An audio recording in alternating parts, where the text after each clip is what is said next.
반갑습니다. 당신의 수능 웨이메이커 칸 선생입니다. 자, 2021년 3월 학력평가 영어 영역 총평을 시작하도록 할 텐데요. 일단은 응시하시느라고 너무 고생 많으셨습니다. 고3이 되어서 처음 보는 시험이었기 때문에 사실은 여러분들이 작년 11월에 봤던 모의고사, 그 학력평가에 비해서 더 많이 긴장도 됐을 것이고 떨리기도 했을 것이고 정말 어렵다 혹은 뭐 장난 아니다 이런 느낌들을 많이 받으셨을 거라고 생각을 해요. 그 모든 것들이 여러분들한테 연습이 될 것이고 또 좋은 훈련이 될 것이기 때문에 일단은 정말 고생 많았고 수고하셨습니다. 자, 근데 어차피 여러분들도 아시다시피 얘는 실제 수능이 아니었고 우리가 실제 수능을 바라보기 위해서 거쳐가는 연습 같은 시간이었기 때문에 여기에서의 여러분들의 점수를 가지고 뭔가 판단을 할 필요도 전혀 없고 뭐 이게 어려웠기 때문에 좌절할 필요도 전혀 없어요. 실제로 여러분들한테 중요한 건 이 시험이 어떤 시험이었고 어떤 트렌드가 있었으며 나는 이 시험을 통해서 어떤 것들을 체크하고 앞으로 공부해야 하는가, 이 부분에 대해서 체크하고 확인하고 점검하시는 게 가장 중요하기 때문에 오늘 우리는 이 부분을 간단하게 한번 잡아보려고 합니다. 자, 일단 가장 중요한 건 역시 여러분들이 난이도를 어떻게 느꼈는가예요. 난이도라고 하는 건 저는 늘 얘기하지만 아무리 뭐 객관적으로 어려웠다 쉬웠다라고 하더라도 내가 느끼기에 어려웠으면 어려웠던 시험이고요, 내가 느끼기에 쉬웠으면 쉬운 시험이에요. 그러니까 별 의미는 없지만 그래도 실질적으로 여러분들이 느낀 그 느낌들이 어느 정도 기준을 삼고 보면 좋을지 한번 말씀을 드려볼게요. 일단 말씀드릴 수 있는 건 어려웠어요. 어려웠던 건 맞습니다. 근데 여러분들의 어떤 그 틀리는 추이나 오답률 같은 것들을 확인해 봤을 때 제가 그래도 계속해서 이 수능을 가르치고 있는 사람으로서 그래도 조금 더 전문적으로 생각을 해봤을 때 좀 더 어려워하지 않았나? 실제 시험보다 좀 더 어려워하지 않았나? 라는 생각을 좀 하게 되었어요. 자, 그러면 어떤 부분이 정말로 어려웠던 것이고 어떤 부분이 조금 좀 과했다라고 생각을 했는지 한번 말씀을 드려보도록 할게요. 일단은 가장 중요했던 건 여러분들이 시험을 보면서도 느끼셨겠지만 어휘 난이도가 상당히 높았습니다. 그러니까 단적인 예로 들면 이런 거예요. 보통 우리가 지문 내에서 좀 어렵다 그런 어휘들을 밑에 주석으로 달아주잖아요. 근데 그 주석이 우리가 한 페이지에 문제가 4개가 들어있다고 했을 때 독해에서 그 4개에 다 들어있어요. 그런 페이지가 한 2페이지 정도 있고요. 그렇게 해서 총 주석이 달린 지문만 독해에서 한 12지문 정도가 나왔어요. 그렇다라고 하는 것은 그 주석이 달려있는 어휘가 아니더라도 지문 내에 있는 어휘들의 난이도가 상당했다라고 볼 수 있겠죠. 근데 이게 끝이 아니었습니다. 문장의 난이도도 여러분들이 작년에 겪었던 것들에 비하면 상당했어요. 실제로 이번 시험 같은 경우에는 교육청에서 의도적으로 제가 볼 때는 도치 구문을 많이 넣어놨다라고 보여져요. 되게 노골적으로 많이 들어있었거든요. 그래서 이런 부분들을 고려를 했을 때 여러분들이 기준으로 삼아 볼 수 있는 작년에 6월, 9월 모의평가나 작년 수능보다도 어려웠다라고 말씀을 드릴 수 있습니다. 이 부분 때문에 여러분들이 실제로 어떤 현상을 겪게 될까요? 지문이 안 읽혀요. 시야가 가려지죠. 읽히는 게 없으니까 계속해서 독해가 튕겨나가게 되고 흐릿해집니다. 그래서 지문이 안 읽혀요. 그럼 어떤 결과가 일어날까요? 체감 난이도가 올라가죠. 뭘 읽어야 뭘 문제 적용해서 풀어볼 텐데 뭔 말인지 모르겠으니까 문제를 풀 수 없게 되는 거예요. 이게 실제로 여러분들이 이번 시험에서 느꼈던 부분 중에 큰 부분입니다. 자, 그래서 이 부분은 여러분들이 나만 뭐 어렵다고 느낀 게 아니라 객관적으로도 어려웠구나라고 생각을 하시면 좋을 것 같아요. 근데 저는 이제 어떤 얘기를 또 하고 싶으냐, 이런 얘기를 하고 싶은 거예요. 저는 어쨌든 이 어휘가 올랐든 문장이 올랐든 해석하는데 어려움이 없을 거 아니에요. 그런 입장에서 이 시험을 봤을 때 어렵다라고 느낄 만한 포인트는 문제가 까다롭게 나와요. 근거가 어디에 있지? 근거가 막 숨어 있네? 어떻게 찾아야 되지? 이런 부분들이 뭔가 이렇게 까다로운 것들이 있어야 이 문제 좀 까다롭게 나왔다라고 판단을 할 텐데 안타깝게도 그런 부분이 없습니다. 뭔가 새롭게 출제된 유형도 없고요. 그리고 출제 원리가 변형되었던 부분도 하나도 없어요. 이 말을 다시 얘기하게 되면 여러분들이 수능 문제를 풀기 위해서 그 문제풀이에 대해서 배웠던 어떤 스킬들, 이 기존의 프리 스킬들이 100% 적용이 가능했다라는 이야기입니다. 자, 그러면 실질적으로 봤을 때 역시 작년 모평이나 수능의 예를 비교해보면 어떻느냐? 오히려 무난했으며 더 쉬웠다라고 볼 수 있어요. 자, 그럼 결론은 이렇게 되는 거예요. 어려웠던 것도 맞아요. 그런데 그렇게까지 어려워할 필요는 없었던 시험입니다.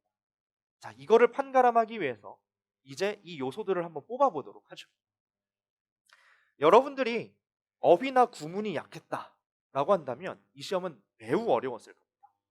그러니까 작년 11월 기준으로 했을 때 등급이 아마 다 떨어졌을 거예요. 상당히 올라갔으니까. 근데 이게 좀 되어 있어. 그리고 문제 푸는 방법도 예를 들면 지금 저랑 뭐 수능이닷을 공부하면서 공부를 했던지 기존의 고독굿을 들어서 그게 연습이 되었던지 했던 친구들은 결코 어렵다라고 느껴질 만한 시험은 아니었어요. 자, 그럼 이 부분에서 제가 드릴 수 있는 솔루션은 일단 이겁니다. 이게 상당한 역할을 했기 때문에 여기서 벽을 느끼셨던 분들은 이걸 무조건 키우셔야 돼요. 단어량 늘리셔야 되고요. 문장을 해석하는 그 구문들에 대해서 익히셔야 돼요. 뭐 아무리 문제가 뭐 쉽게 나왔고 로직이 간단하게 나왔어도 내가 단어를 모르고 문장을 해석할 줄 모르면 풀 수 없다라는 걸 반드시 깨달으셨어야 돼요. 자, 근데 이런 것도 있어요. 그걸 하기 위해서 얘를 1에서 10까지 올리는 거까지는 힘들 수 있잖아요. 그래서 내가 지금 봤을 때 어느 정도 해석이 된다.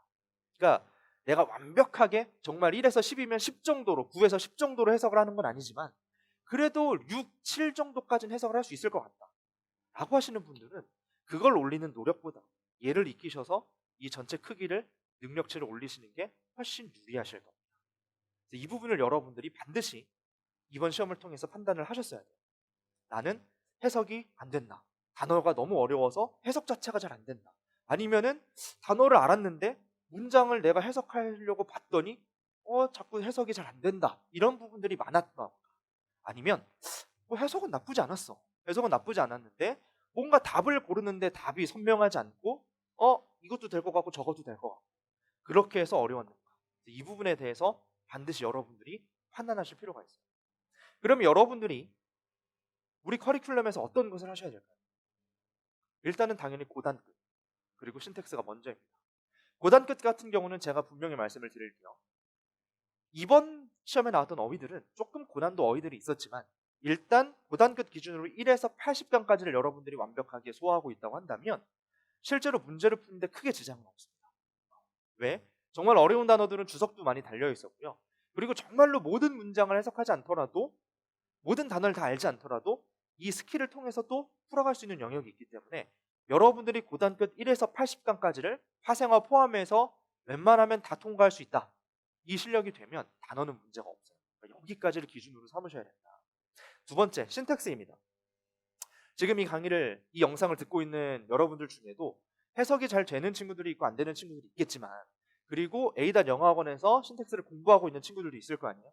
그럼 신텍스 기준으로 해서 최소한 나의 구문에 대한 실력이 최소한 빌드업은 완강을 해야 되는 게 기본일 거고요.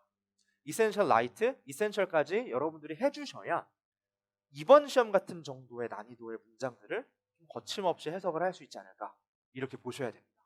그래서 나는 지금 스타트업이나 빌드업을 하고 있는데 이번에 어려웠다 라고 한다면 반드시 빠르게 그 다음 단계인 이센셜까지 여러분들이 공부를 좀 하셔서 6월, 9월 수능에는 해석 때문에 막히는 일이 없게끔 만드실 필요가 있어요. 자, 그리고 저는 이거는 이제 어느 정도 괜찮았습니다. 근데 문제를 그냥 막 읽으면서 풀었더니 시간도 모자라고 정답도 선명하지 않아요 했던 분들은 지금 현재 진행을 하고 있는 이 수능이닷을 통해서 공부를 하실 수 있고 아니면은 여러분들이 만약에 고독끝을 듣고 있다고 한다면 이 고독끝 강의를 통해서 기출문제죠. 이 기출문제를 통해서 수능 문제에 접근하는 방법을 반드시 익히셔야 돼요. 아셨죠? 그래서 그냥 문제를 처음부터 읽고 생각해서 푸는 것이 아니라 문제마다, 유형마다 어떤 관점을 가지고 보셔야 하며 어떻게 푸는 것이 가장 빠르고 효율적으로 풀 수 있는지에 대해서 반드시 배우시고 문제에 들어가셔야 훨씬 효율적으로 답을 고르실 수 있게 되는 거예요. 그래서 이 부분에 대해서 여러분들이 판단을 꼭 하셔야 됩니다. 자, 근데 이번에는 이 독해 영역 말고도 우리가 반드시 짚고 넘어가야 될 영역이 있었어요. 바로 듣기입니다. 저도 오답률을 보고 조금 놀라웠어요. 아니 6번과 11번이 2등, 3등, 2등, 4등 이렇게 올라와 있어요. 그래서 제가 그 문제들을 실제로 이제 들어봤습니다. 들어봤는데 그렇게 갑자기 뭐 그 읽어주시는 분들의 말 속도가 빨라졌다던가 발음을 막 어렵게 했다던가 그런 것도 아니었어요. 그리고 내용이 막 어려웠나? 아니면 막 이상한 함정들을 많이 심어놨나? 뭐 함정이 없는 건 아니었지만 그 정도까지는 아니었거든요. 그런데도 불구하고 정말 1등급부터 고르게 끝까지 거의 모든 등급대 친구들이 이 문제들을 틀려왔습니다. 그래서 제가 그 문제들에 대해서 좀 더 분석을 해봤어요. 어떤 요소 때문에 우리 아이들이 틀렸을까? 근데 제가 물론 교육청에서 일하는 사람도 아니고 뭐 제가 출제를 하는 사람도 아니지만 감히 한번 예측을 해보건데 교육청이 이 문제들을 출제했던 의도는 간단해요. 얘들아 끝까지 잘 들어. 실제로 우리가 대부분 이 듣기를 풀 때 어떻게 풀어요? 듣고 각이 나오면 답 찍고 뒤에 가서 독해를 들어가죠. 목적 심경 같은 거 빨리빨리 풀어야 되니까 도표 같은 거 풀어버려야 되니까 그렇게 넘어갔다가 이렇게 돌아옵니다. 근데 그 과정에서 이 문제는 실수할 수밖에 없는 요소들이 들어있어요. 그렇게 했을 때. 그러니까 평소에 듣기를 전혀 안 틀리던 만점에 가까운 1등급 친구들도 얘를 틀리는 거예요. 이 부분에 대해서는 해설 강의에서 제가 다시 한번 말씀을 드릴 거지만 교육청의 의도는 간단했어요. 끝까지 잘 들어라. 끝까지 듣고 풀어야 된다. 넘어가지 말고 봐라. 아시겠죠? 그러니까 이렇게 생각을 하셔야 됩니다. 여러분이 이번에 이 두 개를 틀려가지고 굉장히 좀 멘탈에 충격이 왔다. 듣기는 내가 단 한 번도 고민을 해본 적이 없는데 두 개나 틀렸어. 아니면 하나라도. 어떻게 해야 되지? 망했나? 혹시 이렇게 생각을 하시는 분들이 있다면 그냥 요 정도만 생각을 해주셔도 돼요. 여러분들이 다음에 보게 될 뭐 이제 4월에도 시험이 있을 거고 아니면 6월에 이제 유평도 있을 거고 한데 그냥 요 정도만 해보셔도 됩니다. 아셨죠? 그래서 그렇게 생각을 하시면 되는데 사실 제가 걱정되는 부분들은 이것만 틀렸던 친구들이 아니에요. 이 친구들입니다. 이거 말고도 더 틀렸던 친구. 이 친구들 같은 경우에는 이 듣기를 틀린 부분에 대해서 야 우리 반 전교 1등도 틀렸대 이렇게 하고 넘어가실 부분이 절대 아니에요. 왜? 아까도 말씀드렸지만 문제는 결코 어렵지 않았습니다. 말도 진짜 천천히 했고요. 단어도 되게 수월했고요. 정답의 근거들도 명확하게 다 들어있었어요. 그러니까 이거가 아니라 그 외의 걸 틀렸던 친구들은 반드시 기억하세요. 이거는 실수가 아니고 여러분들의 듣기 실력입니다. 그래서 이 친구들은 반드시 듣기 훈련을 하셔야 돼요. 언제까지? 최소한 6월 전까지. 그러니까 많이 늦어도 9월 수능 전까지 하셔야 되는데 나중에 하면 또 힘들 거 아니에요. 그러니까 지금 어렵지 않을 때 빨리빨리 이 듣기 훈련을 하셔서 실력을 키우셔야 됩니다. 이 부분에 대한 솔루션도 다시 한번 말씀을 드릴 건데 해설 강의에서 간단해요. A닷에 오시면 간단하잖아요. 일단 EBS 듣기 가지고 공부하실 수 있죠. EBS 듣기 그 숙제가 다 있으니까. 그래서 EBS 수특 영어 듣기로 공부하는 방법. 근데 나는 유형별로 접근이 약해. 그러면은 새롭게 개정된 고독그세는 유형별로 여러분들이 어떻게 듣기 문제를 풀어야 되는지에 대한 강의까지 다 들어있어요. 그거를 하시면 되니까 제발 더 틀렸으면 실수라고 생각하지 마시고 내 실력이라고 인정하시고 공부를 좀 해달라라고 말씀을 좀 드릴게요. 아셨죠? 그래서 듣기에 대해서는 이렇게 좀 나눠서 여러분들이 생각을 하시면 좋을 것 같습니다.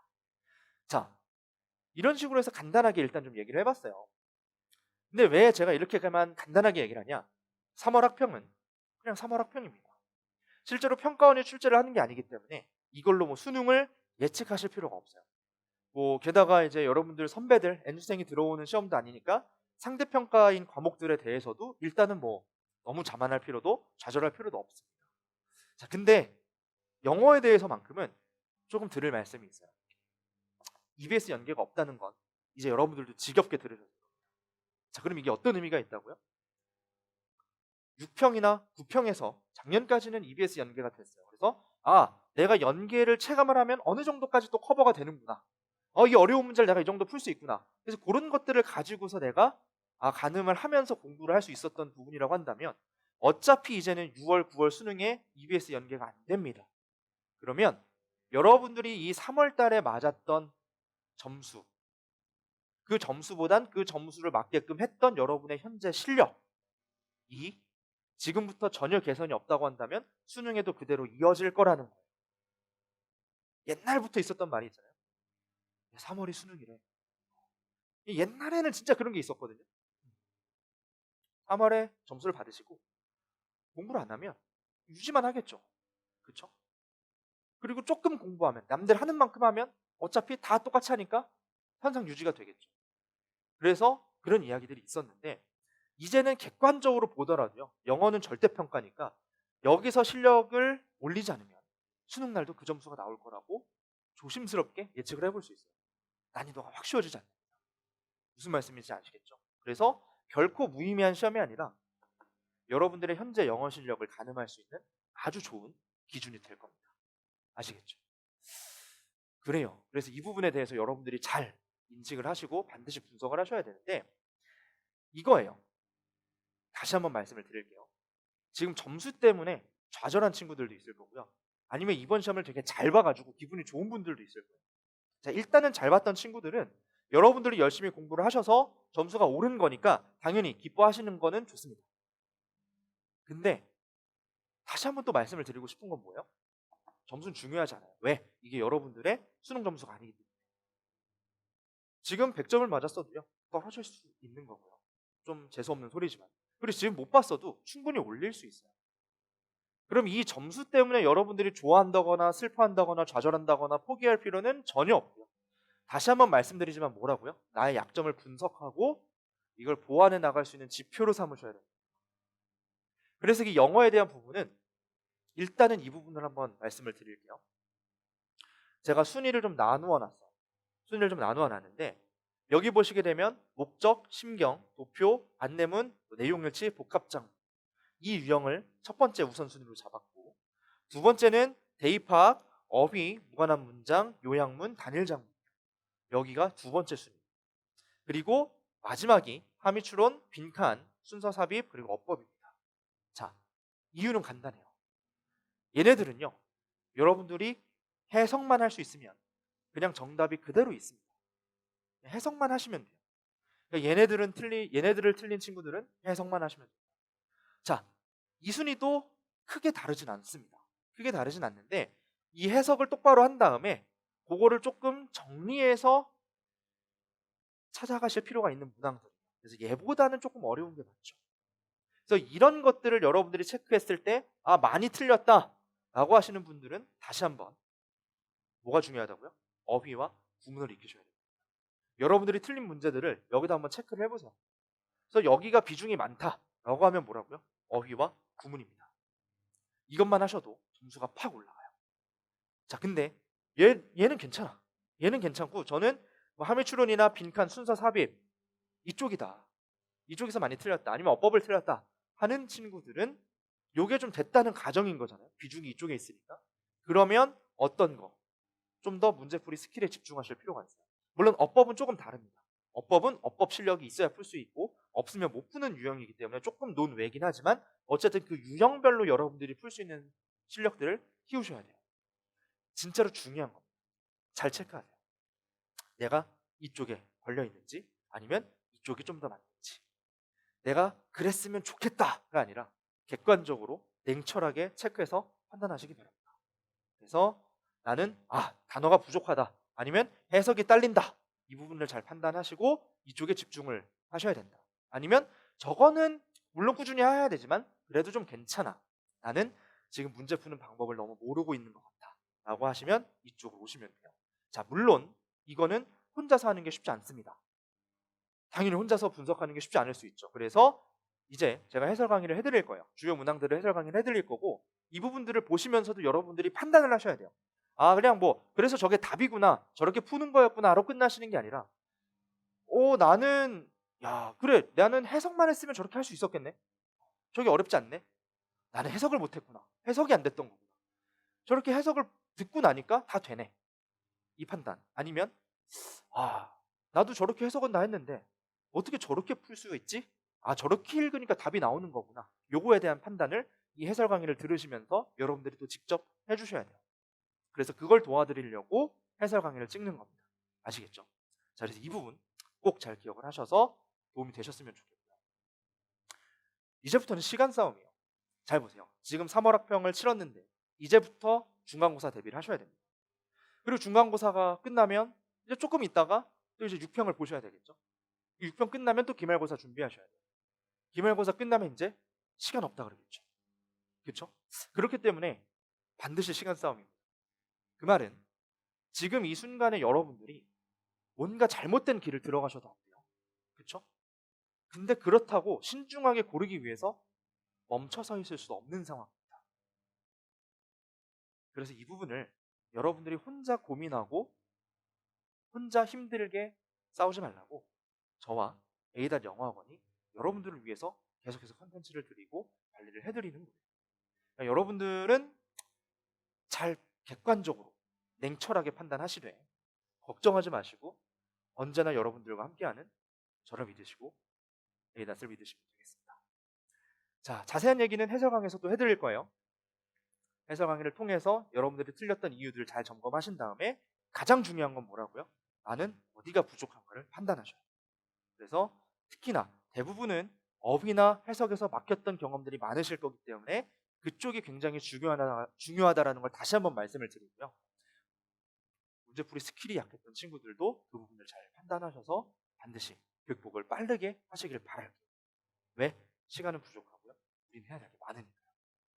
절대평가인 영어를 가장 빨리 끝내야 된다는 거 꼭 말씀드릴게요. 이번에 국어랑 수학 보셔서 아시겠지만 6월 달에 또 어떻게 될지 모르고요. 9월 달에 또 어떻게 될지 모르고요. 수능은 또 모르는 일이죠. 계속해서 뭔가 테스트를 해봐야 되고 점검해봐야 되고 고민해봐야 되는 영역들이거든요. 근데 거기에다가 그냥 그 자체도 어려우니까. 그래서 다른 영역들은 정말 끝까지 싸움을 하셔야 되고 누가 조금이라도 더 보내야 싸움이 될 건데 영어는 절대평가이기 때문에 그리고 EBS 연계도 없기 때문에 누가 빨리 완성하냐로 결정이 될 거예요. 그래서 누가 빨리 완성해서 나머지 과목에 더 투자를 할 수 있느냐 이게 여러분들의 올해 수능의 성적을 결정하는 큰 요소가 될 겁니다. 그래서 저는 바라건대 여러분들이 빨리 영어를 정복을 하셔서 자유로워지실 수 있기를 바랄게요. 그리고 그러실 수 있도록 최선을 다해서 강의로 찾아보도록 하겠습니다. 자, 들어주셔서 굉장히 고생하셨고요. 들어주느라 고생하셨고 잘 체크하셔서 계획을 하시길 바랄게요. 그러면 본격적으로 해설 강의에서 보겠습니다. 고생하셨습니다.